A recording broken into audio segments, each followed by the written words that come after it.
I discovered MAT through a mutual friend of ours, actually. She was a karate instructor where I was teaching at as well, and she heard about the conditions I was having, and she reached out to me and my mom as well. I was having kind of a multitude of different issues going on. Primarily, I was having chronic neck pain, so it was just my neck and shoulders were consistently stiff, and nothing that I was doing was helping. And I had some jaw problems, and my upper back was giving me a lot of issues too. It was pretty miserable. I was kind of all out of hope. There was a lot going on. You know, I was graduating college.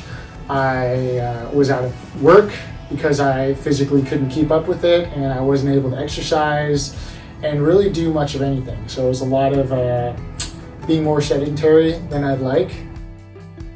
It's been a big life change, all for the better.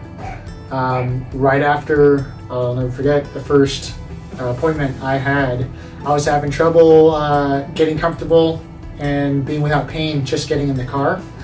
And so I would say 2 days after my first appointment, I actually drove to Arizona to go visit a buddy of mine, and I was so surprised because that was like a 5.5, 6 hour drive, and I was not in any pain. So since then, I basically went from not doing anything very physical at all to hiking every week, to rock climbing 4 or 5 times a week, and running and swimming and just everything that I forgot how much I loved to do and never did before. I've been able to do it again.